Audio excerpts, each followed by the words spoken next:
السلام عليكم ومرحبا بكم في هذه النشرة الإخبارية العاجلة. وهذه أبرز العناوين: مشاورات أمريكية جزائرية حول الصحراء تضع قصر المرادية في قلب النزاع رغم تصريحات ماكرون الودية. محللون: العلاقات الفرنسية المغربية تدخل مرحلة العتمة. الجزائر تخطط لعمل عدائي جديد من قلب البرلمان الأوروبي. والآن إلى التفاصيل، لكن قبل أن نبدأ ندعوك بدعمنا بالضغط على الزر لايك والاشتراك في القناة مع تفعيل الجرس ليصلكم كل جديد، وشكرا لكم.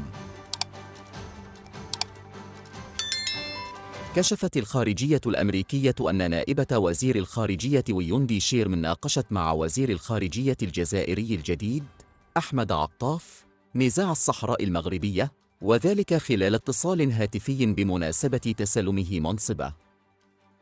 وأكدت نائبة وزير الخارجية الأمريكي على أهمية العلاقة بين الولايات المتحدة والجزائر في مواجهة جملة واسعة من التحديات المشتركة. وناقشت شيرن ووزير الخارجية عطاف الجهود المبذولة لتعزيز الاستقرار في المنطقة، بما في ذلك دعم المبعوث الخاص للأمين العام للأمم المتحدة ستيفان دي ميستورا في دفع حل سياسي دائم وكريم لنزاع الصحراء الغربية، وفقاً لبيان للنائب الأول للمتحدث الرسمي فيدانت باتيل. وجددت واشنطن دعمها مخطط الحكم الذاتي المغربي، إذ اعتبرت ويوندي شيرم نائبة وزير الخارجية الأمريكي خلال زيارتها الأخيرة إلى الرباط أمس الثلاثاء أن الولايات المتحدة ما زالت تنظر إلى خطة الحكم الذاتي المغربية على أنها جادة وذات مصداقية وواقعية. ويرى نبيل الأندلسي رئيس المركز المغاربي للأبحاث والدراسات الاستراتيجية أن الإدارة الأمريكية تستوعب تماماً تموقع الجزائر ودورها الرئيسي في الصراع المفتعل بشأن الصحراء المغربية، وأنها طرف رئيسي ومباشر في النزاع، وعليها تحمل مسؤوليتها بناء على هذا الموقع. ويشدد المحلل السياسي ذاته في تصريح لجريدة هيسبريس على أن إثارة موضوع الصحراء المغربية في أول اتصال تهنئة تعبير عن فهم واستيعاب الجانب الأمريكي السياسة الخارجية الجزائرية التي تجعل من قضية الصحراء المغربية والعداء للمغرب أولوية لها. رد مسؤول مغربي على تصريحات الرئيس الفرنسي إيمانويل ماكرون الذي قال إن علاقاته مع الملك محمد السادس ودية، في حديث مع مجلة ناطقة بالفرنسية نفى فيها ذلك في خطوة يراها مراقبون أنها تكشف وصول الروابط بين باريس والرباط إلى نقطة غير مسبوقة.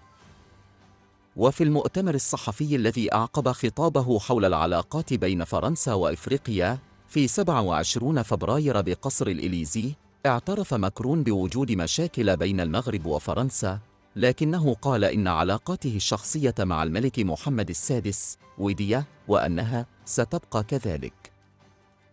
بينما مجلة جون إفريك الفرنسية ذكرت أن رسالة ماكرون لا تقنع الرباط، ونقلت عن مصدر مغربي مسؤول في الحكومة المغربية أن العلاقات ليست ودية ولا جيدة، لا بين الحكومتين ولا بين القصر الملكي والإليزي. وأرجع الرئيس الفرنسي التوتر مع المغرب إلى قضية برنامج التجسس بيغاسوس وتوصية البرلمان الأوروبي المعادية للمغرب، لكن المصدر المغربي الذي لم تكشف المجلة عن اسمه اتهم ماكرون بإخفاء نقاط التوتر الأخرى عمداً، بما في ذلك القيود التعسفية على التأشيرات والحملات الإعلامية والمضايقات القضائية بحسب تعبيره.